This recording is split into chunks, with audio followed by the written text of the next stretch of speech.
السلام عليكم ورحمة الله وبركاته. إن الحمد لله نحمده ونستعينه ونستغفر ونعوذ بالله من شرور أنفسنا ومن سيئات أعمالنا. من يهده الله فلا مضل له ومن يضلل فلا هادي له. وأشهد أن لا إله إلا الله وأن محمدا عبده ورسوله. أما بعد. கண்ணியத்திற்குரிய சகோதரர்களே, அல்லாஹுடைய கிருபையினால் ரமலானுடைய மாதத்திலே கடைசி கட்டத்திலே நாம் எல்லாம் இருந்திருக்கின்றோம். இந்த தருணத்திலே ஒவ்வொரு லுஹர் தொழுகைக்கு பிறகும் மிஷ்காத் என்று சொல்லக்கூடிய இந்த வகுப்பிலே தொடர்ச்சியாக கியாமத் நாளுடைய அடையாளங்கள் என்ற தலைப்பிலே நாம் பல செய்திகளை பார்த்து வருகிறோம். ஏராளமான செய்திகளை நாம் பார்த்துருக்கிறோம். கியாமத் நாளுடைய சிறிய அடையாளங்கள், இன்னும் மீதம் ஒரு 5 அடையாளங்கள் பாக்கி இருக்கிறது.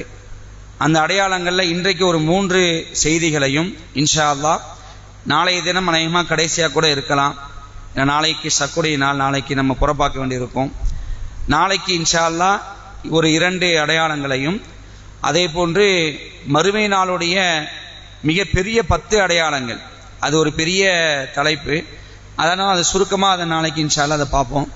இன்னைக்கு இந்த 3 செய்திகள் என்னன்னு சொன்னால், அல்லாஹ்வுடைய தூதர் ஸல்லல்லாஹு அலைஹி வஸல்லம் சொல்லக்கூடிய அந்த செய்திகள் அதாவது கல்வி அகற்றப்படும், பூகம்பம் அதிகரிக்கும் 1. 2வது, வலிமை மிகுந்தவர்கள் எளிமையாக இருக்கக்கூடியவர்களை நசுக்குவார்கள். 3வது அல்லாஹ்வுடைய தூதர் ஸல்லல்லாஹு அலைஹி வஸல்லம் சொல்லி காட்டினாங்க,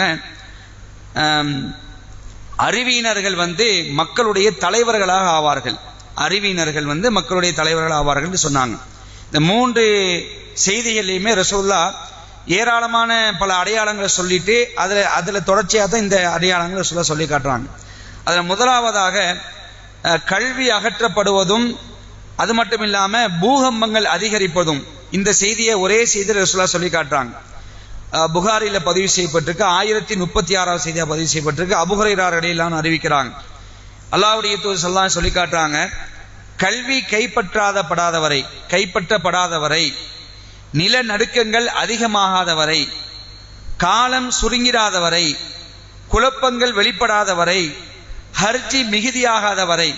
ஹர்ஜினா அதுக்கு ரசூலுல்லாஹ் விளக்கம் கொடுக்குறாங்க. ஏற்கனவே பார்த்துருக்கோம். ஹர்ஜினா என்னது?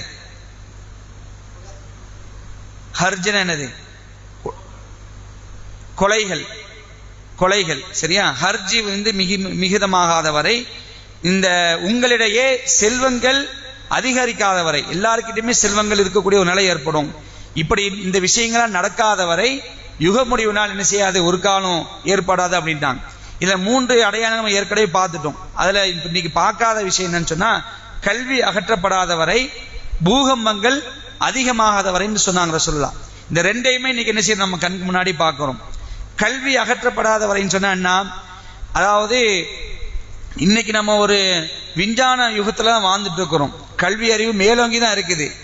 ஆனாலும் என்ன ஆகுதுன்னு சொன்னா, மக்கள் தங்களுடைய அறிவீனத்தை வெளிப்படுத்தக்கூடிய ஒரு கணிசமான ஒரு நிலை இன்னைக்கு நம்ம பார்க்கிறோம். அதாவது வானத்துக்கு என்ன செய்யறான், விண்ணுக்கு ராக்கெட்டை விடுறான், நிறைய செயற்கைக்கோளை விடுறான். ஆனா அது விடத்துக்கு முன்னாடி என்ன நடக்குது பாக்குறீங்களா இல்லையா? அது நடக்க முன்னாடி ஏராளமான அறியாமை பழக்கங்கள் அதை நடக்கக்கூடிய நிலையை பார்க்கலாம். எவ்வளவு பெரிய விஞ்ஞானியா இருக்கட்டும், ஆனா கீழே என்ன செஞ்சா ஒரு எலுமிச்சை பழத்தை வச்சிருவான். இது எலுமிச்சை பழத்தை தான் ஓதுமா. அப்ப கல்வி அகற்றிருக்கா பத்திலாம், கல்வியில தான் இருக்கிறான். ஆனா அறியாமை என்ன செய்யுது, மேலோங்கி போய் இருக்கக்கூடிய ஒரு நிலையை பார்க்கிறோம். எந்த அளவுக்குன்னு சொன்னா, அதாவது நான் தான் கடவுள்னு ஒருத்தர் சொல்லிட்டானா மக்கள் நம்பிடுறாங்க. நான் கடவுளே, எனக்கு தெய்வீக சக்தி இருக்கு, நான் கடவுள் தான் அப்படின்னு சொன்ன உடனே மக்கள் என்ன பண்ணிடுறாங்க, இவர்களை போன்ற ஒரு மனிதன் இப்படி சொல்லியும் கூட இவன் கடவுளாத்தான் இருப்பான்னு சொல்லிட்டு என்ன பண்றாங்க, பணத்தை கொண்டு போய் அள்ளி போடுறாங்க. அவன் பின்னாடி கூட்டமா போறாங்க. இன்னைக்கு அதை நம்ம கண் முன்னாடி பார்க்கிறோம். அன்புக்குரிய சகோதரர், ஏன் நம்ம இந்தியாவே நீங்க எடுத்துக்க, நம்ம தமிழ்நாட்டை எடுத்துக்குங்க, எத்தனை பேர் சாதாரண ஒரு நிலையில இருந்தவன்லாம் இன்னைக்கு எனக்கு கடவுள் சக்தி இருக்கு, நான் கடவுள் தான், நான் உங்களுடைய விஷயத்துல உங்களுடைய எதிர்காலத்தை நான் சொல்லுவேன் அப்படின்னு சொன்னவர்கள் பின்னாடி இன்னைக்கு மக்கள் கூட்டமா போயிருக்கிறாங்க. நித்யானந்தா உங்களுக்கு தெரியும், அவருடைய நிலை என்ன ஆரம்ப காலத்துல, அவருடைய நிலையெல்லாம் நமக்கு தெரியும். ஆனா இன்னைக்கு என்ன, அவருக்கு ஒரு தனி நாடு, அவன் பின்னாடி மக்கள் ஏராளமான பேர் இருக்கிறாங்க. படிச்சவன், படிக்காதவன், அறிவாளி எல்லாம் பின்னாடி நினைக்கிறான். என்னத்தை சொல்லிட்டான்னு நினைக்கிறீங்க?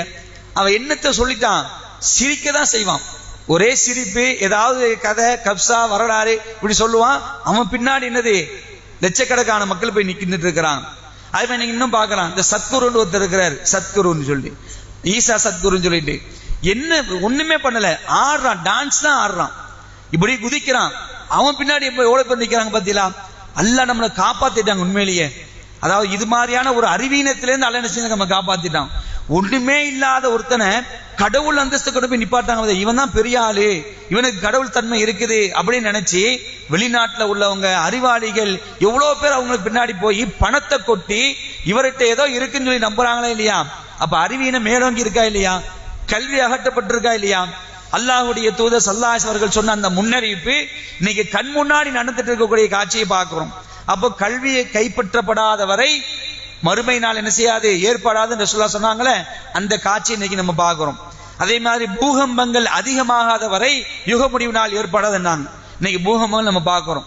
ஆனா அசால்ட் என்னது, திடீர்னு பாத்தீங்கன்னா அங்க பூகம்பம் அங்க பூகம்பம்னு வரும். மலேசியால, இந்தோனேசியா நீங்க பாத்தீங்கன்னு சொன்னா நிமிஷத்துக்கு ஒரு என்ன செய்யும், பூகம்பங்கள் ஏற்படும். சில நேரங்கள் அதிகமான ரெக்டர்ல என்ன செய்யுது, பதிவாகி பல உயிர் சேதங்கள் வரக்கூடிய ஒரு காட்சி இன்னைக்கு என்ன செய்யறோம், பார்க்கிறோம். அப்ப ரசூலுல்லாஹ் சொன்னாங்க, பூகம்பங்கள் அதிகமாகாத வரை, கல்வி கைப்பற்றப்படாத வரை யுக முடிவு நாள் ஏற்படாதனாங்க. இந்த அடையாளம் என்ன செய்ய இன்னைக்கு நம்ம கண் முன்னாடி பார்த்து கொண்டிருக்கிறோம். அப்ப நாம என்ன விளங்கணும், யுக முடிவு நாள் நெருங்கிருச்சு, இன்னும் பெரிய அடையாளங்கள் தான் சிலது வர இருக்குது அப்படிங்கிற நம்ம விளங்குறோம். ரசூலுல்லாஹ் ரெண்டாவது சொன்னாங்க, இன்னைக்கு உள்ள இந்த ரெண்டாவது செய்தின்னு சொன்னா, அறிவியினர்கள் தலைவர்களாக ஆக்கப்படுவார்கள். ஒரு பிரயோஜனமே இருக்காது, ஆனா அவர்கள் செய்வார்கள், மக்களுடைய தலைவர்களாக ஆவார்கள் சொன்னாங்க. அந்த செய்தியை ரசூலுல்லாஹ் எப்படி அழகா சொல்லி காட்டுறாங்கன்னா, அதாவது இந்த செய்தி முஸ்லிம்ல 2643 செய்தியாக பதிவு செய்யப்பட்டிருக்கு, புகாரில் 100வது செய்தியாக பதிவு செய்யப்பட்டிருக்கு. அப்துல்லா இப்னு உமர் அலி அறிவிக்கிறாங்க, நிச்சயமாக அல்லாஹ் தன்னுடைய அடியார்களிடமிருந்து கல்வியை ஒரே அடியாக பறித்து விட மாட்டான். அல்லாஹ் என்ன செஞ்சிட மாட்டான், தன்னுடைய அடியார்களிடமிருந்து கல்வியை ஒரே அடியாக பறிச்சிட மாட்டான். ஆனால் எப்படி அல்லாஹ் கல்வியை பறிப்பான்னு பாத்தீங்கன்னு சொன்னா, அறிஞர்களை கைப்பற்றுவதன் மூலம். அறிஞர்கள் மௌத்தா போறாங்களா இல்லையா, இது மாதிரி அறிஞர்களை கைப்பற்றுவதன் மூலம் தான் அல்லாஹ் என்ன செய்வான், கல்வியை கைப்பற்றுவான் ரசூலுல்லாஹ் சொல்றாங்க. சொல்லிட்டு கடைசியாக ஒரு அறிஞர் கூட மீதமில்லாமல் ஆகிவிடும். எந்த அறிஞரும் இருக்க மாட்டாங்க, எல்லா அறிஞரும் என்ன செஞ்சு கைப்பற்றி விடுவான். அப்ப மக்கள் என்ன செய்யும், மக்கள் என்ன பண்ணுவாங்கன்னா, அறிவியினர்களை தங்களுடைய தலைவர்களாக தேர்ந்தெடுப்பார்கள். அறிவியினர்களை முட்டாள்கள் என்ன செய்வாங்கன்னா தங்களுடைய தலைவர்களாக தேர்ந்தெடுத்து அவர்களிடம் கேள்வியும் கேட்பாங்க, மார்க்க தீர்ப்பும் கேட்பாங்க. அவன் தான் முட்டாள தானே இருக்கான், அவன் எப்படி மார்க்க தீர்ப்பு கரெக்டா சொல்லுவான். இப்பவே நம்ம பார்க்கிறோமா இல்லையா, நம்ம காலத்திலேயே இன்னைக்கே மார்க்கம் என்ற பெயரில் இல்லாத பொல்லாத சொல்லக்கூடிய காட்சியை பார்க்கிறோம். அவர்கள்ட்ட மார்க்கத்திற்கு போய் கேட்கிறாங்க, கேட்டோம் இதுதான் சரி, அஜரத் கரெக்டா தான் சொல்லியிருக்கிறாரு நினைச்சு அதை பின்பற்றக்கூடிய ஒரு நிலையை பார்க்கிறோமா இல்லையா. அதிலிருந்து அல்லாஹ் நம்ம காப்பாத்திட்டான். உண்மையிலேயே அன்புக்குரிய சகோதரர்களே, அல்லாஹ் ரப்பல் ஆலமீன் நமக்கு இந்த ஏகத்துவத்தை தந்திருக்காங்களே, மிகப்பெரிய பாக்கியம், சாதாரண பாக்கியம் இல்லை. முட்டாள்களை தலைவர்களாக ஏற்றுக்கொள்ளாத ஒரு நிலையை அல்லாஹ் நமக்கு தந்திருக்கிறான். 7 வருஷம் ஓதி படிச்சிருக்கிறாங்க, 9 வருஷம் படிச்சிருக்கிறாங்கிறாங்க. ஆனா மக்கள் மத்தியில் என்ன செய்யறாங்க, தீர்ப்பு கொடுக்கும் பொழுது, மார்க்க தீர்ப்பு கொடுக்கும் பொழுது, இது தப்பு, இது செய்யக்கூடாது, அது செய்யலாம் சொல்லிட்டு அறிவீனத்தை தான் சொல்லக்கூடிய காட்சி பார்க்கிறோம். தர்காக்கு எந்த சான்று இருக்கா, தர்காக்கு சான்றுகள் கிடையாது, ஆனா தர்கா உண்டுன்னு சொல்லிட்டு இருக்கிறாங்க. இன்னைக்கு மௌலுதுக்கு சான்று இருக்கா, மௌலுதுக்கு எந்த சான்றும் கிடையாது, ஆனா மௌலுது ஓதலாம்னு சொல்லிட்டு இருக்கிறாங்க. ஃபாத்தியா ஓதலாமா, ஃபாத்தியா ஓதக்கூடாது, ஆனா அதுக்கு என்ன செய்யறாங்க, சான்று இருக்குங்கிறாங்க. பில்லி சூனியம் ஏவல் மந்திரம் மாந்திரிகம் இது எல்லாம் இருக்குன்னு நினைச்சா இன்னைக்கு மக்கள்கிட்ட என்ன நீங்க பார்த்தோமா இல்லையா. நம்ம ஊர்லயே இந்த புகாரி ஷரீஃப்னு துவா ஓதுனாங்க இல்லையா, அந்த துவால அந்த யாரை வச்சு ஓதுவாங்க, துவா ஓதுனா சாதாரண ஆளை வச்சு ஓத மாட்டாங்க, அப்படித்தானே. பெரிய ஒரு ஆலிமிசா நல்லா படிச்சு ஓதுனவரு, நல்ல கரைச்சி குடிச்சாரு, அவரை வச்சுதான் ஓதுவாங்க.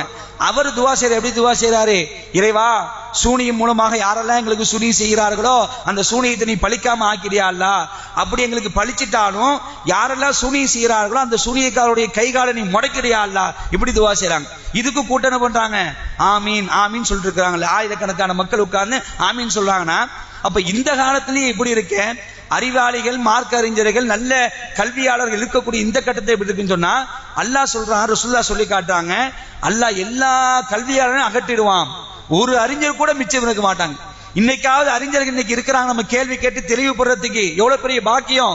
ஆனா பின்னாடி ஒரு காலம் வரும், ஒரு அறிஞர் கூட மிச்சம் இருக்க மாட்டாங்க, எல்லா அறிஞர்கள் எல்லாம் கைப்பற்றுவான். அப்ப மக்கள் நினைச்சுவாங்க, முட்டாள்களை தன்னுடைய தலைவர்களாக ஆக்கிக் கொள்வார்கள், அவர்களிடத்தில் கேள்வி கேட்பாங்க, அவங்க தப்பு தப்பா மார்க்க தீர்ப்பு வழங்குவாங்க, இப்படி ஒரு நிலை ஏற்படும் சொல்லிட்டு ரசூலுல்லாஹ் சொல்றாங்க. இந்த அறிவினர் இருக்கிறாங்க இல்லையா, தாமும் வழிகட்டு மக்களையும் வழிகெடுப்பார்கள். இப்படி ஒரு நாள் வரும். இந்த நாள் வராத வரைக்கும் யுக முடிவு நாள் என்ன செய்யாதீங்க, நீங்க எதிர்பார்க்காதீர்கள் என்று அல்லாஹ்வுடைய தூதர் ஸல்லல்லாஹு அலைஹி சொல்லி காட்டுறாங்க. அடுத்தது என்ன, வலிமையானவர்கள் எளியவர்களை நசுக்குவது அதிகமாயிடும். இன்னைக்கு அதான் இன்னைக்கு பார்த்துட்டு இருக்கோம். வலிமை மிக்கவர்கள் எளியவர்கள் என்ன செய்வாங்க, நசுக்கக்கூடிய ஒரு காலம் வரும் அப்படின்னாங்களே ரசூலுல்லாஹ். நீ கண் கூட பார்க்கிறோம். எல்லா நாடுகளும் நீங்க எடுத்துக்கலாம், எல்லா நாடுமே நடந்துட்டு இருக்குதுங்க. அதாவது ஒரு தனி நாடா இருந்தாலும் சரி, ஒரு தனி அதிகாரத்தை கையில வச்சிருந்தாலும் சரி, எளியவர்களை நசுக்குவது என்பது இன்னைக்கு அதிகரிச்சிருக்குது. நம்ம நாடு அதுக்கு ஒரு பெரிய சான்று, நம்ம நாடும் அது பெரிய சான்று தான். இன்னைக்கு இஸ்ரேல் எடுத்துக்குங்க, அதே மாதிரி பலஸ்தீனத்தை போட்டு நசுக்கிட்டு இருக்காங்க இல்லையா. இப்படி ஒவ்வொரு நாடுமே தன்கிட்ட அணு ஆயுத பணம் இருக்குதுங்கிறதுக்காக என்ன பண்ணுவான், அணு ஆயுதம் இல்லாத நாட்டை கொண்டு என்ன செய்வான், அடிச்சு தன் கீழே வச்சுக்குவான். அப்படிதான் நடந்துட்டு இருக்குது. அப்ப அல்லாஹ்வுடைய தூதர் ஸல்லல்லாஹு அலைஹி வஸல்லம் இந்த செய்தி எப்படி சொல்றாங்கன்னா, ஒரு கட்டத்துல ரசூலுல்லாஹ் வீட்டுக்கு போறாங்க, ஆயிஷா ரலியல்லாஹு வீட்டுக்கு போறாங்க. போகும்பொழுது ரசூலுல்லாஹ் சொல்றாங்க, ஆயிஷாவே, உலக மக்களிலேயே குறைஷிகளாகிய உன் சமுதாயத்தார்கள் தான் விரைவாக என்னை வந்தடைவார்கள் என்று கூறியவாறே ரசூலுல்லாஹ் நினைச்சாங்க, ஆயிஷா ரலியல்லாஹு போறாங்க. உடனே ஆயிஷா ரலியல்லாஹு கேட்கிறாங்க, அல்லாஹ்வுடைய தூதரே, உங்களுக்கு அல்லாஹ் என்னை அர்ப்பணமாகட்டும், இந்த மாதிரி ஒரு செய்தி நீங்க சொன்னீங்களே, என்ன செய்தி அப்படின்னு சொல்லி கேட்கிறாங்க. அது திடுக்கிடும் செய்தியா எனக்கு தெரிஞ்சிச்சு அப்படிங்கிறாங்க. அப்ப ரசூலுல்லாஹ் கேட்கிறாங்க, திடுக்கிடும் அளவுக்கு அது என்ன வார்த்தை அப்படின்னு கேட்கும் பொழுது, உலக மக்களிலேயே குறைஷிகளாக என் சமுதாயத்தார் விரைவாக உங்களை வந்தடைவார்கள் என்று நீங்கள் கூறினீர்களே என்று ஆயிஷா என்ன சொல்றாங்க. அதுக்கு ரசூலுல்லாஹ் சொல்றாங்க, ஆமா, என்ன காரணம் கேட்டீங்க, என்ன காரணம் அது கேட்கிறாங்க. உடனே மரணம் அவர்களிடம் மிகைத்துவிடும், மரணம் அவர்களிடம் மிகைத்துவிடும், அவர்களுடைய சமுதாயமே அவர்கள் மீது பொறாமைப்படக்கூடிய ஒரு நிலை ஏற்படும் அப்படிங்கிறான். குறைஷிகள் மத்தியில் என்ன செஞ்சிருவாங்க, அவர்கள் மீது அவர்கள் பொறாமைப்படக்கூடிய அளவுக்கு ஒரு நிலை ஏற்பட்டுரும். அந்த நேரம் எப்படி தெரியுமா இருக்கும், ரசூலுல்லாஹ் சொல்றாங்க. அந்த நேரத்தில் மக்கள் எப்படி இருப்பாங்கன்னு சொன்னா, இது ஆயிஷா கேட்கிறாங்க, அந்த நேரத்தை மக்கள் எப்படி இருப்பாங்க கேட்கும் பொழுது ரசூலுல்லாஹ் சொல்றாங்க, மறுமை நாள் அவர்களின் நிகழும் வரை பலமானது, நல்ல இதான் பாயிண்ட், பலமானது பலவீனமானதை அடித்து சாப்பிடும், இறக்கை முளைக்காத வெட்டுக்கிளைகளை போல அவர்கள் அநியாயம் செய்து கொண்டிருப்பார்கள். வெட்டுக்கிளி ரெக்கை இருக்குமா இல்லையா, ரெக்கை இல்லாத வெட்டுக்கிளி அப்படியே துடிச்சுக்கிட்டே இருக்கும். அது மாதிரி இந்த பலமானவர்கள் என்ன செய்வாங்க, பலவீனர்களை அடித்து சாப்பிட்டு கொண்டே இருப்பார்கள் என்று ரசூலுல்லாஹ் சொன்னாங்க. இன்னைக்கு அதை நினைச்சு நம்ம கண் முன்னாடி பார்த்துட்டு இருக்கோம். அன்புக்குரிய சகோதரர்களே, எளியவர்களை இந்த பலமானவர்கள் நசுக்கக்கூடிய ஒரு நிலையை பார்க்கணும். நம்ம இந்தியாவை எடுத்துக்கிட்டா சரி, சிறுபான்மையாக இருக்கக்கூடிய இஸ்லாமியர்கள், கிறிஸ்தவர்கள், சிறுபான்மையின் சமுதாயம் இன்னைக்கு மிகப்பெரிய அளவுக்கு, சொல்ல முடியாத அளவுக்கு நசுக்கப்படக்கூடிய காட்சியை பார்க்கிறோம். பல நாடுகள் அதான் நடந்துட்டு இருக்குது. அப்ப ரசூலுல்லாஹ் சொன்ன அந்த முன்னறிவிப்புகள்லாம் இன்னைக்கு நம்ம கண் முன்னாடி பார்த்துட்டு இருக்கிறோம். இந்த அறிவிப்புகள் இன்னைக்கு நமக்கு கண் முன்னாடி பார்க்கிறோம்னு சொன்னா, கியாமத் நாளுடைய அடையாளம் என்ன செய்யுது, கியாமத் நாள் நெருங்கி வந்து விட்டது என்பதை நாம் உணரக்கூடிய நிலையில் இருக்கிற அன்புக்குரிய சகோதரர்களே, இன்னும் 2 விஷயங்கள் இருக்குது. ஒன்று மஹதி அவர்களுடைய வருகை. அதே மாதிரி இன்னொன்று ரசூலுல்லாஹ் சொன்னாங்க, அந்த செய்தியை என்ன செய்வோம், நாளைக்கு பார்த்துட்டு நாளையோட வகுப்பை முடிச்சுக்குவோம் இன்ஷா அல்லாஹ். இன்னைக்குரிய கேள்வி என்னன்னு சொன்னா, இந்த முதல்ல ஒரு விஷயம் சொன்னா இல்லையா, கல்வி அகற்றப்படுவதும் பூகம்பங்கள் அதிகமாகாத வரை யுகமுடிவு நாள் ஏற்படாது என்ன, அந்த செய்தியிலேயே கூடுதலாக ஒரு 5 செய்தி சொன்னோம். அந்த செய்தி என்ன, இதை சேர்த்து இது இல்லாம 3 செய்தி சொல்லணும்.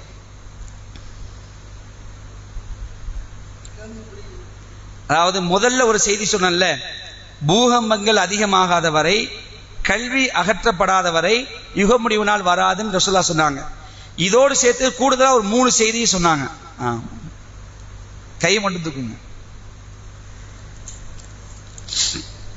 காக்கா மட்டும் தான் தூக்கி இருக்கிறீங்க, கவனிக்கலையா? சரி, நீங்க சொல்லுங்க காக்கா, நீங்க சொல்லுங்க. சரி காக்கா சொல்லுங்க. இல்ல, அதாவது 3 செய்தி சொன்ன, 3 ஹதீஸ் சொன்னேன். இந்த 3 ஹதீஸ்ல முதல் ஹதீஸ்ல பூகம்பம், கல்வி அகற்றப்படும் சொன்னமா இல்லையா, அதோடு சேர்த்து ரசூலுல்லாஹ் ஒரு 3 செய்தியை சேர்த்து சொல்லலாம். அது ஏற்கனவே நம்ம பார்த்துட்டோம். அது அந்த 5 செய்தி என்ன,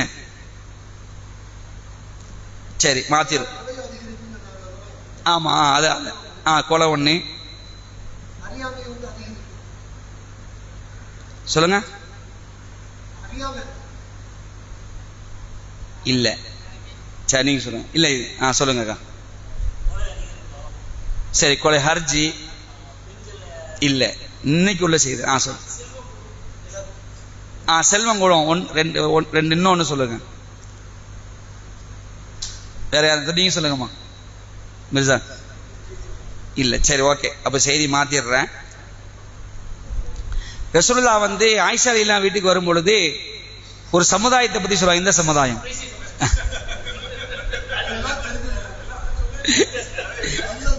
சரி சரி மாத்திரும். அப்ப இன்னொரு செய்தி சொல்றேன்.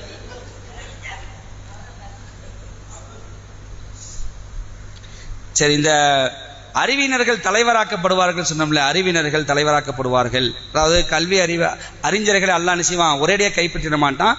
கொஞ்சம் கொஞ்சமா தான் எடுப்பான். ஒரு கட்டத்துல எல்லா அறிஞர்களையும் கைப்பற்றிடும். அப்ப மக்கள் நிச்சயமாக முட்டாள்களை தலைவராக்குவார்கள். மார்க்க தீர்ப்பு கேட்பாங்க. தப்பா மார்க்க தீர்ப்பு சொல்லுவாங்க. அவர்களும் வழிகட்டு மக்களையும் வழிகெடுப்பார்கள். இப்படி ஒரு நாள் வரும். இந்த செய்தி யார் சொல்லி காட்டுறா? மாஷா நீ சொல்லுங்க. எனக்கு மாஷா அல்லாஹ் யார் சொல்லிட்டான்? அப்துல்லா இப்னு உமர் ரலியல்லாஹு அன்ஹு அறிவிக்கிறான். நூல் சொல்லுங்க பார்க்கலாம். நூல் சொல்லுங்க. முஸ்லீம் புகார். மாஷா அல்லாஹ் கரெக்டாக கொண்டு. சரி கரெக்டாக சொல்லிட்டாப்புல. உவைஸ் நோட் பண்ணிக்கோங்க. வாஹிர் தாவானா அல்ஹம்துலில்லாஹி ரப்பில் ஆலமீன். வஸ்ஸலாமு அலைக்கும் வரஹ்மத்துல்லாஹி. சொல்லிடுறேன். ஃபர்ஸ்ட் சொன்ன கேட்டது என்னன்னா, அதாவது கல்வி கைப்பற்றாதப்படாத வரை, பூகம்பங்கள் அதிகரிக்கப்படாத வரை, குழப்பங்கள் ஏற்படாத வரை, ஹர்ஜி கொலைகள் பெருகாத வரை, காலம் சுருங்கிடாத வரை, இதுன்னு சொன்னேன். காலம் சுருங்கிடாத வரை, உங்களுடைய செல்வம் அதிகரிக்கப்படாத வரை. செல்வம் நிறைய கொட்டி தீர்க்கும் அப்படின்னு நாங்கள் ரசூலுல்லாஹ் இந்த 5 செய்தி தான் சொன்னது. இன்ஷா அல்லாஹ் நாளைக்கு மஹ்தி என்று சொல்லக்கூடிய ஒருவர் தோன்றுவான்னு ரசூலுல்லாஹ் சொன்னாங்க. ரொம்ப சுவாரஸ்யமா இருக்கும். ஆனா நிறைய சொல்ல முடியாது. அதுடைய செய்தியை சுருக்கமா இன்ஷா அல்லாஹ் இன்னைக்கு பார்ப்போம். சுப்ஹானக்கல்லாஹும்ம வ பிஹம்திக அஷ்ஹது அல்லா இலாஹா இல்லா அன்த அஸ்தக்ஃபிருக்க.